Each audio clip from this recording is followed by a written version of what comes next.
Aquí reposan los restos de un buen amigo, un alto militar norteamericano cuya identidad no debo revelar, al menos por el momento. Él forma parte de la historia que quiero contarle, una historia oscura que usted probablemente no creerá. Pero ese es mi deber, sembrar la duda. Sígame y descubra una historia que jamás fue contada.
Siempre estuvo ahí.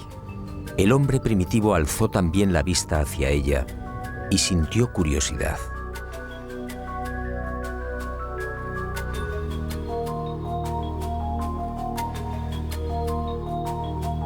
Después llegó el miedo y la luna fue adorada.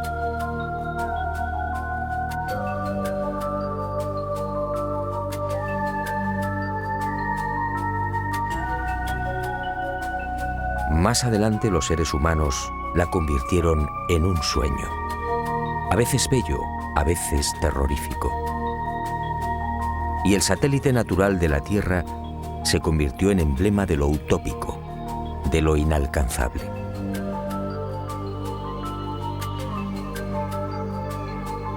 Hasta el siglo XX la Luna fue propiedad de poetas y soñadores.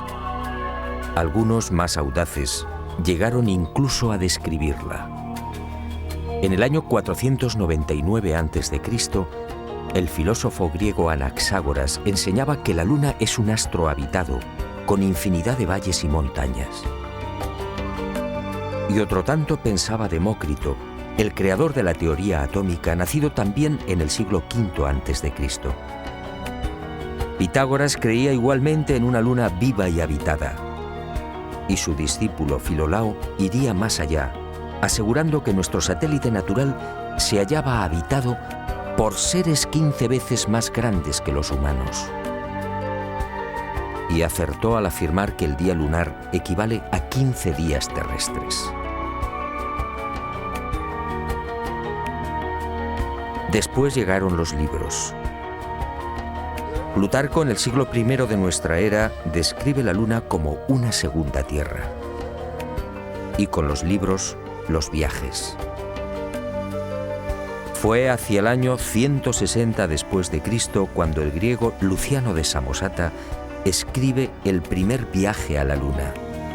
En su obra Historia verdadera, una tromba de agua arrastra un barco hasta la superficie lunar.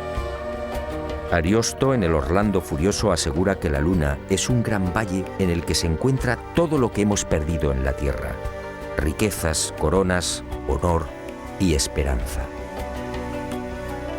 En 1638 aparece en Inglaterra El hombre en la Luna, otro libro que causa sensación. Su autor, el obispo Francis Godwin, envía a la Luna al aventurero español Domingo González, con la ayuda de una pareja de gansos amaestrados. Fue con Galileo en el siglo XVII, cuando las viejas ideas de los griegos sobre la Luna empiezan a tomar consistencia. Galileo inventa el telescopio y queda asombrado al contemplar los cráteres y las grandes superficies oscuras que son identificadas con mares. En 1647, John Hevelius traza el primer mapa lunar y lo publica en su libro Selenografía, afirmando que la Luna estaba repleta de ciudades. Entusiasmado con estos descubrimientos, Cyrano de Bergerac publica en 1648 su célebre Viaje a la Luna, un libro asombroso en el que por primera vez se habla de cohetes. Cyrano describe 2 astronaves, una impulsada por la evaporización del rocío, la otra por un cohete de 3 fases. Sería este trabajo justamente el que serviría de inspiración a Julio Verne y a los padres de la astronáutica moderna. En 1671, Querubín de Orleans publica un segundo mapa lunar. El interés del público es tal que en 1865 se publican 6 libros sobre temas espaciales.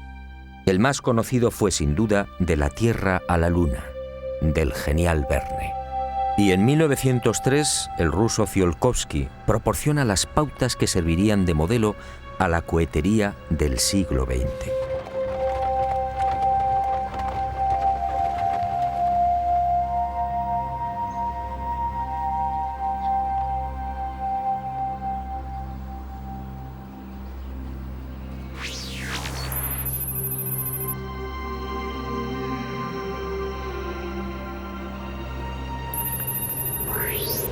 Antes de entrar de lleno en las claves de esta historia, permítame un apunte que guarda estrecha relación con lo que quiero contarle.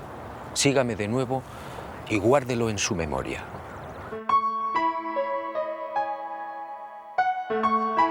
Además de esas viejas y románticas ideas sobre la Luna y de la literatura más o menos fantástica sobre los viajes a nuestro enigmático satélite natural, la historia de la humanidad aparece igualmente repleta de otros no menos misteriosos fenómenos registrados en la superficie lunar.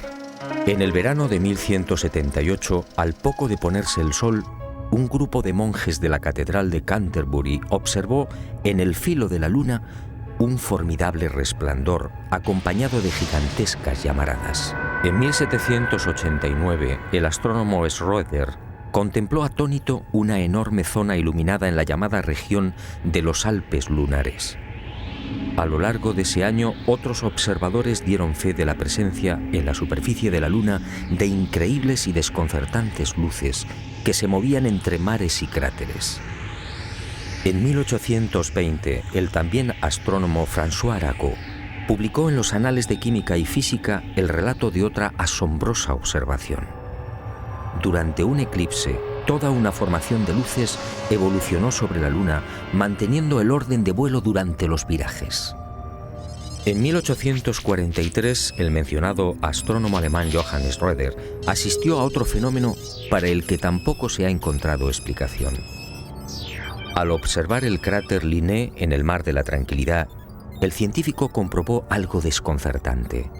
El citado cráter de unos 7 kilómetros de diámetro cambiaba regularmente de forma. Poco después, para asombro de la comunidad científica, el cráter en cuestión desapareció por completo. ¿Qué había ocurrido? En 1971, Apolo 15 sobrevoló la zona y fotografió Linné. El desconcierto de los astrónomos fue total. El cráter Linné solo tenía 2.700 metros de diámetro y estaba allí. En 1877, el astrónomo inglés Klein fue testigo de otras intensas y rápidas luces que se dirigieron al centro del cráter Platón. Una vez en la caldera, las luces se reunieron formando un triángulo. En 1950, el Dr. Wilkins era testigo de otro suceso aparentemente imposible. En el centro del cráter Aristarchus se encendió de pronto una gran luz, iluminando una amplia región lunar. Grandes llamaradas en la superficie de la Luna, luces en formación.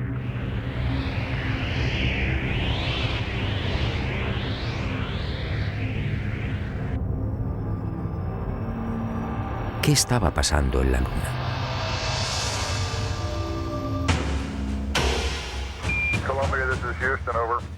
Y en julio de 1969, al fin, el ser humano cumplió su viejo y añorado sueño. El Apolo 11 se posaba en el Mar de la Tranquilidad.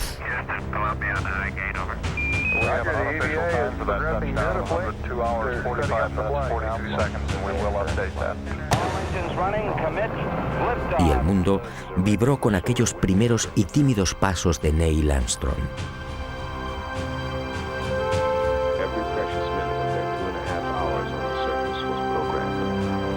Pero el mundo, una vez más, fue engañado.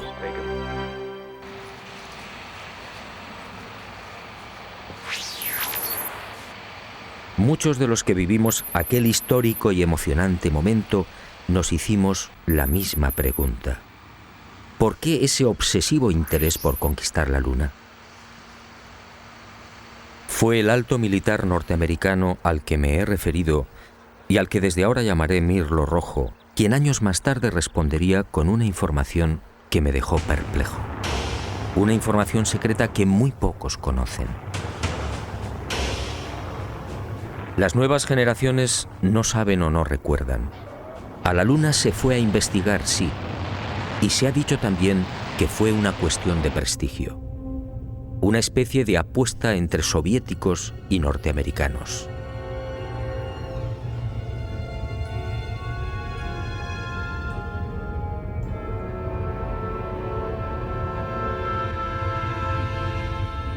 Pero hubo algo más.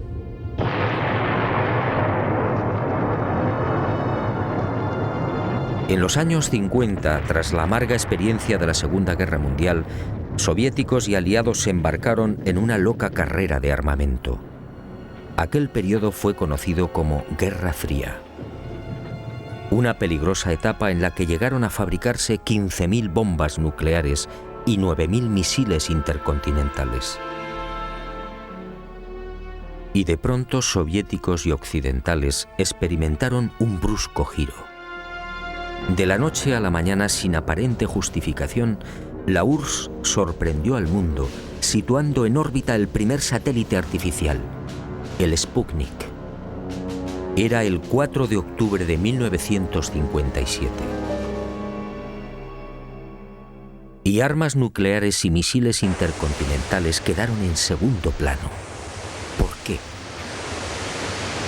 Y la opinión pública, atónita, asistió a otra sucesión de acontecimientos no menos desconcertante. Estados Unidos se enganchó también a la incipiente carrera espacial, manteniendo en la sombra su obsesión armamentística. Pero los soviéticos mantuvieron la delantera. Mientras los norteamericanos fallaban una y otra vez en los lanzamientos, el 12 de septiembre de 1959, el Lunik 2 ruso conseguía el primer impacto en la Luna. Poco después, el Lunik 3 enviaba las primeras imágenes de la cara oculta. Y el mundo siguió preguntándose, ¿qué ocurría? ¿Por qué este obsesivo interés por conquistar el espacio y sobre todo la Luna? Pero soviéticos y norteamericanos siguieron guardando silencio sobre sus auténticos intereses. Los humillados norteamericanos recibirían el golpe de gracia el 12 de abril de 1961. Ese día el cosmonauta Yuri Gagarin se convirtió en el primer ser humano que orbitaba la Tierra. Y el mundo, en especial la nación norteamericana, fue sorprendido de nuevo. 44 días después de la hazaña de Gagarin, el presidente Kennedy compareció ante el Congreso, comprometiéndose a lavar el honor del país. En aquella oportunidad, un Kennedy firme y sereno asombró al mundo.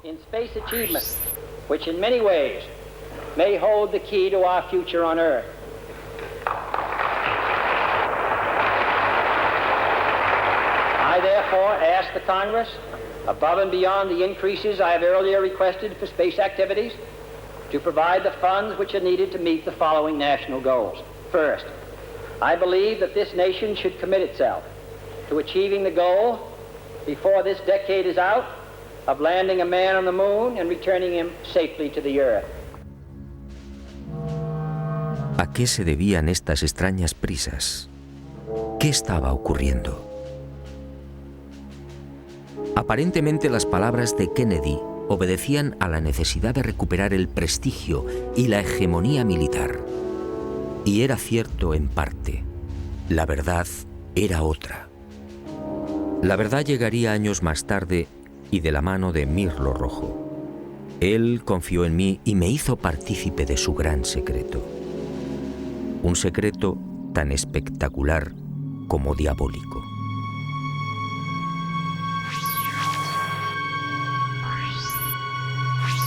Soviéticos y aliados mintieron a la hora de justificar aquella loca carrera espacial. Todo empezó en la década de los años 40. En esas fechas, las intensas oleadas ovni registradas en el mundo pusieron en máxima alerta a los militares soviéticos y aliados. Para ellos estaba claro: aquellos objetos pertenecían a civilizaciones no humanas, civilizaciones muy avanzadas.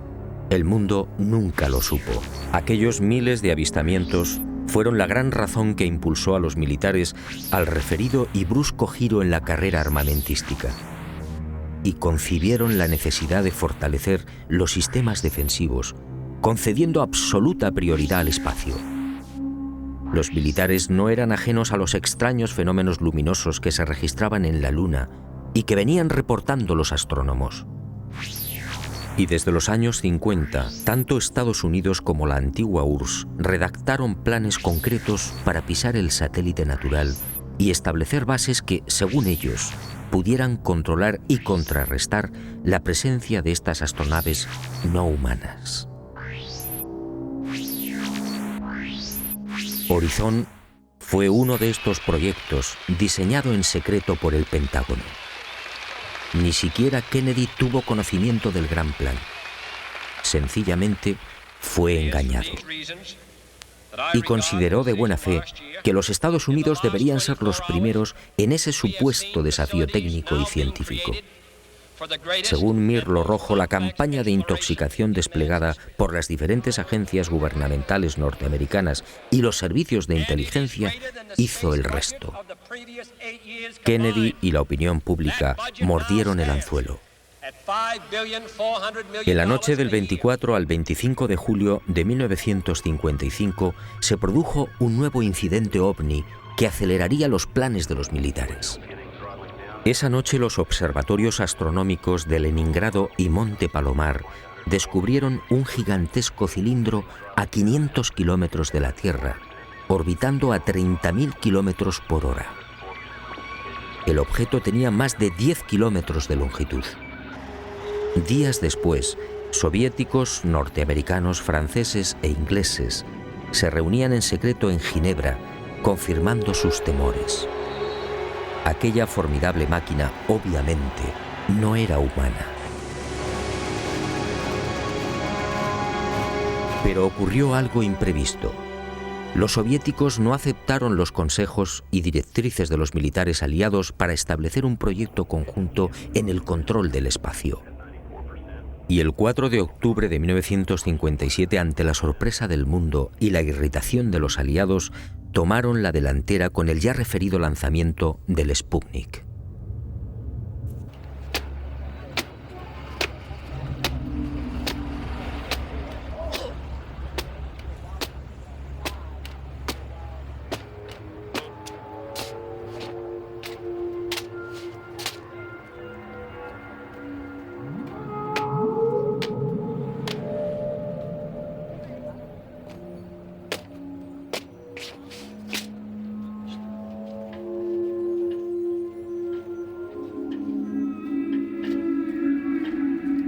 Y durante una década, entre 1957 y 1968, los militares norteamericanos y soviéticos fueron confirmando lo que ya sabían o imaginaban, y mucho más. En ese periodo fueron lanzadas más de 20 sondas automáticas que se estrellaron en la Luna o alunizaron suavemente.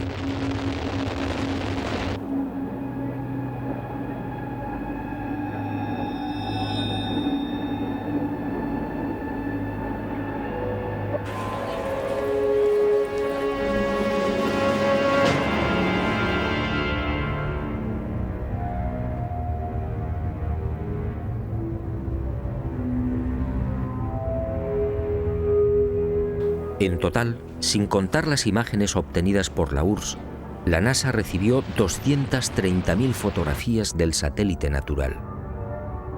La Luna fue fotografiada en su totalidad y a muy diferentes alturas. Pero los militares que controlaban y controlan la Agencia Espacial Norteamericana no dieron a conocer muchas de esas imágenes. ¿Por qué? ¿Qué mostraban?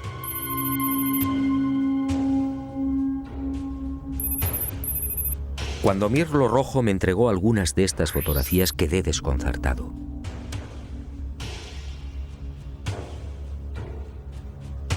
Se trataba de imágenes altamente confidenciales, jamás divulgadas.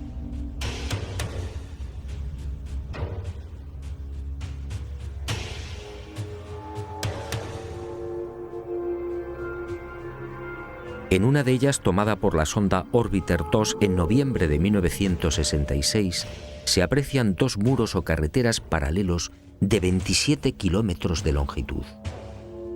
Cada una de estas construcciones totalmente artificiales tiene una anchura aproximada de 450 metros. En el muro o carretera de la derecha se aprecia incluso un curioso detalle. La construcción ha sido alterada rompiendo la impecable línea recta con una curva de 1000 metros. En otra de las fotografías, los militares norteamericanos descubrieron lo que llamaron la Gran Presa, una no menos enigmática construcción de 5 kilómetros de longitud al norte del Mare Imbrium. El 19 de noviembre de 1966, la misma Orbiter 2 captaba a 48 kilómetros de altura y sobre el Mar de la Tranquilidad otra extraña formación. En esta ocasión se trataba de enormes pilares o monolitos perfectamente alineados de 3 en fondo. En total, 30 obeliscos de idéntica altura. Aquello obviamente no podía ser una formación natural. En total, según mi confidente, NASA terminó censurando 900 fotografías. Todas ellas pasaron directamente a los archivos del Pentágono. En ellas se distinguen grandes plataformas, posibles ruinas de edificios o ciudades, carreteras y gigantescas cúpulas. Las sospechas de los militares, en efecto, se cumplieron y prosiguieron con el plan previsto.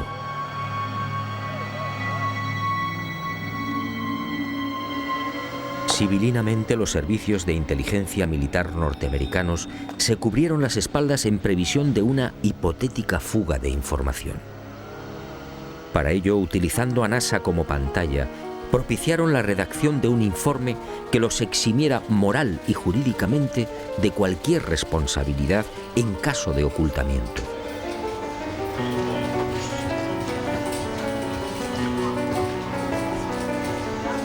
Este documento, conocido como Informe Brookings, redactado por prestigiosos científicos, sociólogos, políticos y economistas, fue presentado a la Cámara de Representantes e impreso en abril de 1961, curiosamente un mes antes del célebre discurso de Kennedy en el Congreso. Es decir, cuando NASA, la gran tapadera de los militares, estaba a punto de recibir luz verde y los necesarios dineros para el proyecto Apolo.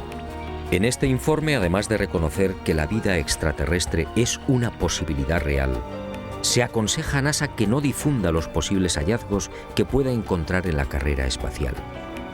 En la página 215, en la sección titulada Implicaciones de un descubrimiento de vida extraterrestre, el documento señala que la exploración del espacio podría desembocar en el hallazgo de artefactos no humanos.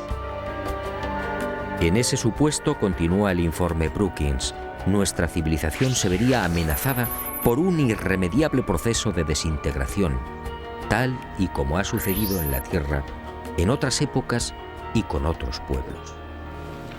Este documento, efectivamente, no deja en buen lugar a la supuesta democracia norteamericana. Hablemos claro. En el informe Brookings, sencillamente, se anima a NASA a ocultar información. Y eso fue lo que hicieron.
En el viaje de ida hacia la Luna, el Apolo 11 vivió una primera experiencia que también fue silenciada.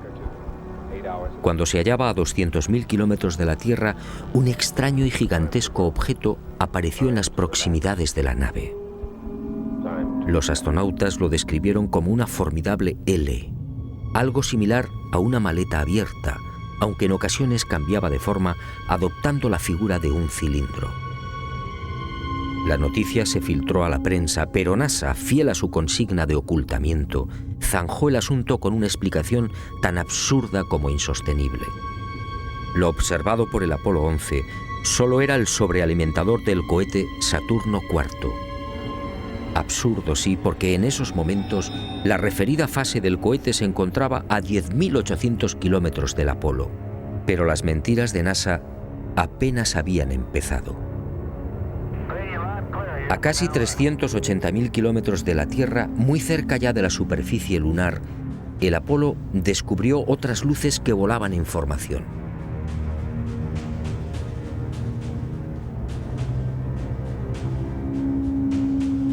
Según Mirlo Rojo, aquellas luces parecían esperar al Apolo 11.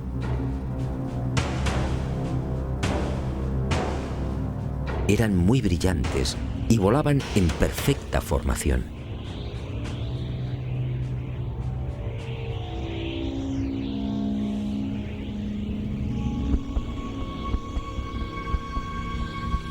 Poco después se alejaron a gran velocidad, desapareciendo hacia la superficie de la Luna.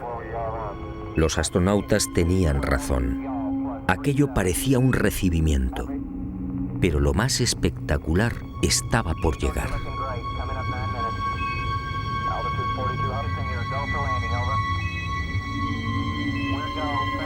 Armstrong y Aldrin descendieron finalmente.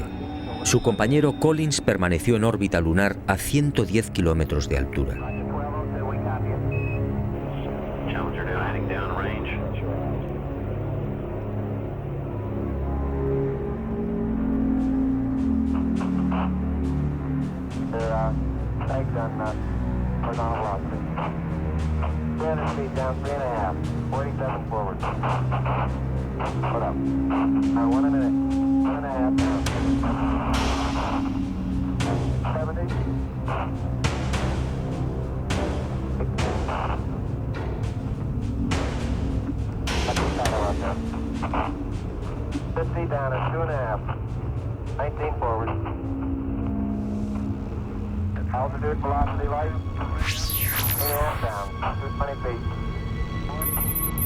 15 forward.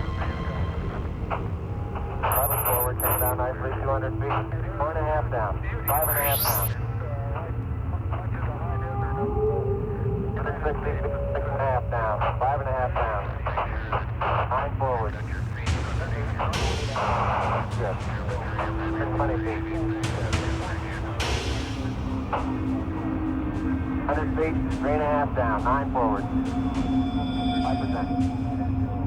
185. 75 feet. That's looking good, down a half. 6 forward. Challenger now heading down range.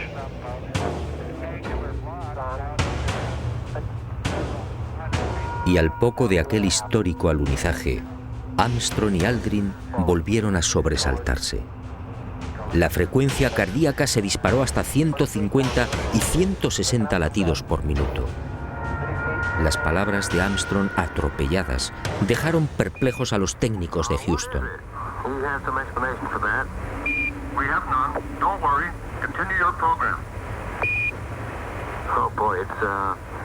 It's really something super fantastic here. You couldn't ever imagine this. Roger, we know about that. Could you go the other way? Go back the other way. Well, that's kind of rich and pretty spectacular. God, what is that there? That's all. What the hell is that? Go Tango. Tango. There's kind of light there now. Al otro lado del cráter, existente a poco más de 60 metros del Águila, habían aparecido unas naves y unos seres, objetos en forma de disco y perfectamente alineados sobre el terreno. Y junto a ellos varios seres muy altos, con trajes blancos y ajustados. Cuando los astronautas, obedeciendo las insistentes órdenes de Houston, trataron de filmar, objetos y seres desaparecieron.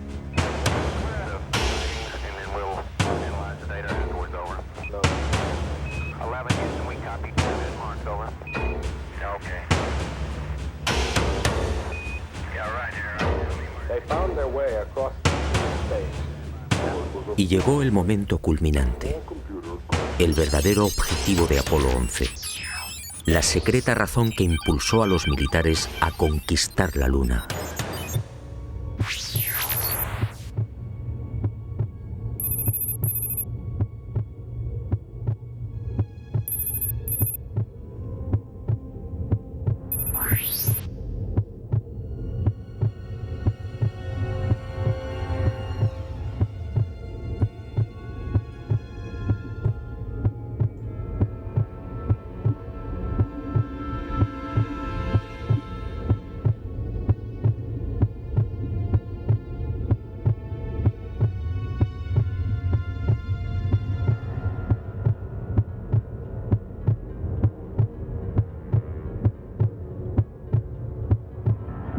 Esta fue la verdad, la única y secreta verdad.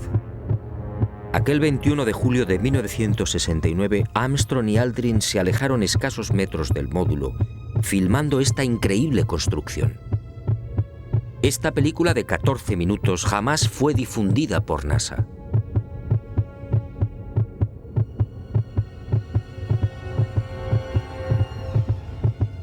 Mirlo Rojo fue uno de los pocos norteamericanos que tuvo acceso a ella.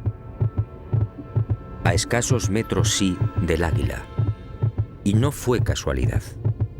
Todo estaba minuciosamente programado.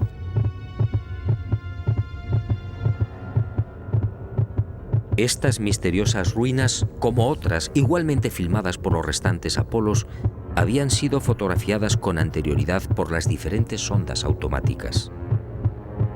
Una de ellas, la Surveyor 5, lanzada el 8 de septiembre de 1967, fue decisiva. Alunizó en el Mar de la Tranquilidad, muy cerca de esta construcción, enviando 19.000 fotografías.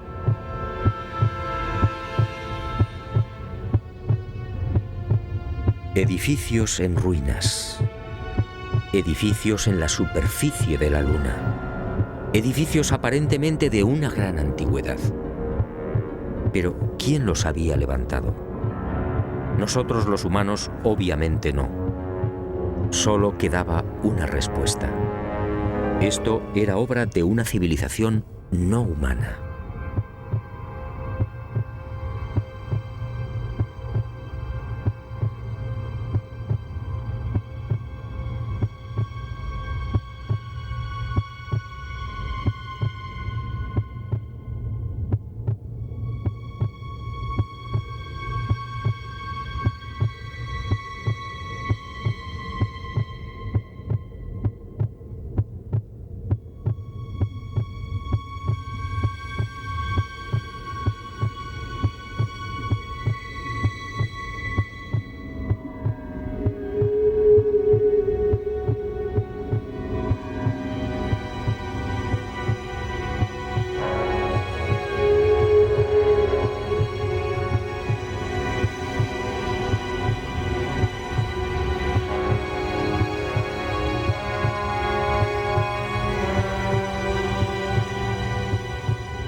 Los militares habían satisfecho la primera parte de su diabólico plan. Ahora quedaba la segunda.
Según mi confidente, los astronautas procedieron a lo programado.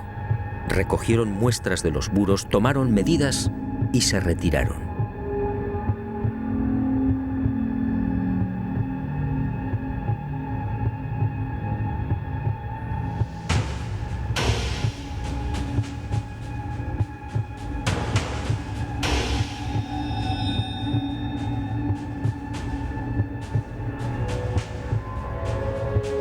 La insólita construcción, muy parecida a un hangar, medía 60 metros de longitud con una altura máxima en los muros de 9 metros. Presentaba 12 huecos o ventanas y una especie de puerta frontal de 5 metros de fondo por 3 de altura. Según los análisis practicados en la Tierra, el material con el que había sido construido era similar al de la superficie lunar. Un 60% de los átomos era oxígeno, con un 0.01% del peso constituido por hidrógeno.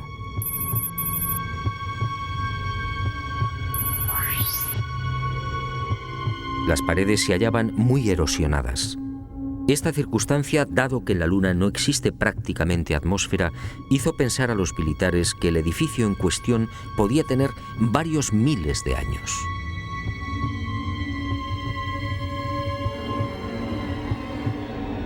La secreta excursión de Armstrong y Aldrin a este hangar y naturalmente los 14 minutos de película jamás fueron difundidos por NASA. Oficialmente no existen. Pero poco faltó para que la increíble aventura se filtrara a la opinión pública. Todo se debió a un error de NASA que permitió la publicación en aquel 21 de julio de una escueta e incomprensible noticia. En un teletipo que dio la vuelta al mundo se afirmaba textualmente: el corazón del astronauta Neil Armstrong alcanzó las 160 pulsaciones por minuto al finalizar hoy su paseo lunar, mientras se hallaba trabajando en la dura operación del cargamento de muestras de rocas y suelo lunar. El hecho pasó prácticamente desapercibido, pero algunos con toda razón se preguntaron: ¿cómo era posible que Armstrong sufriera semejante aceleración cardíaca en el más que inofensivo y cómodo transporte de rocas lunares? En el delicado descenso del Águila, la frecuencia cardíaca de Armstrong llegó a 156 pulsaciones por minuto. Ahí sí estaba justificada la fuerte alteración del astronauta. En la carga de rocas, en cambio, no tenía sentido. Armstrong, de 39 años de edad, había llevado a cabo 78 misiones de combate en Corea. Había volado más de 200 modelos de aviones y tenía fama por su extraordinaria frialdad y nervios de acero. ¿Por qué iba a experimentar hasta 160 pulsaciones en la recogida de muestras lunares? La absurda noticia divulgada por Charles Berry, médico de los astronautas, no tuvo en cuenta además otro pequeño gran detalle que invalidó la forzada explicación oficial.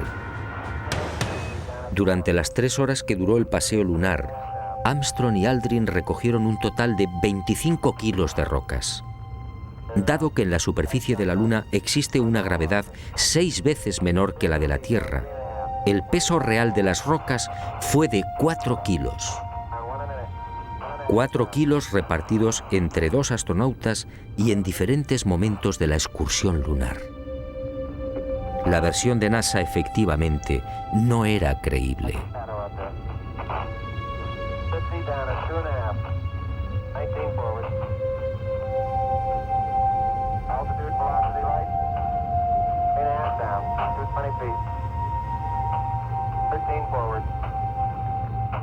Una vez más, mintieron. No fue el insignificante peso de las rocas lo que precipitó el corazón de Armstrong. Fue la visión de aquel edificio. A pesar de su excelente preparación física y mental, el astronauta, consciente de la trascendencia de lo que tenía delante, no pudo evitar la lógica e intensa emoción. Y otro tanto sucedió con Aldrin. Pero la frecuencia cardíaca de este último no fue registrada porque los circuitos electrónicos del traje espacial no se hallaban conectados a la consola que recibía la información biomédica.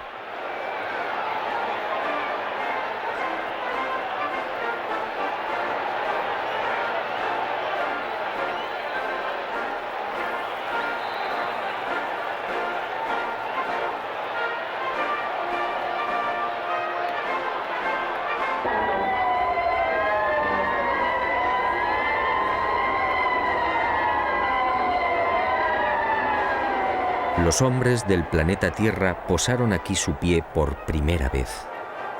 Julio de 1969. Hemos venido en son de paz, en nombre de toda la humanidad. Así reza el texto de la placa dejada por Apolo 11 en una de las patas del Águila, el módulo lunar que supuestamente todavía sigue en la Luna. ¿En son de paz? Nueva mentira de NASA y de sus propietarios, los militares norteamericanos.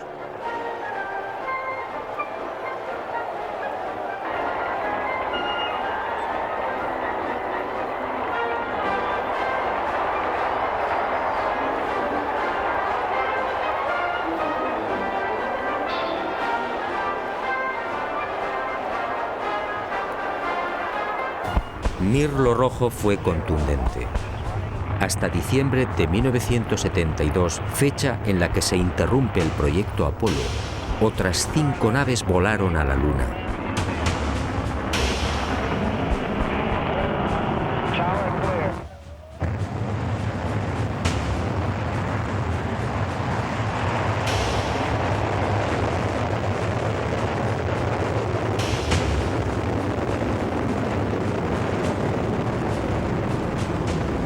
Y volvieron a filmar construcciones.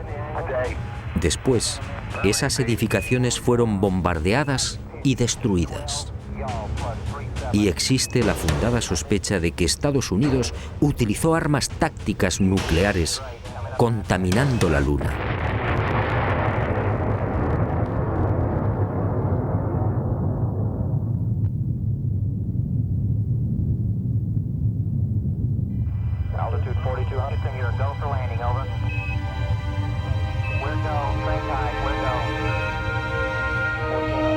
Así se cerró la segunda fase del diabólico plan. Los militares norteamericanos no lo consintieron. Esas estructuras podían provocar el caos en la Tierra. Eso dijeron.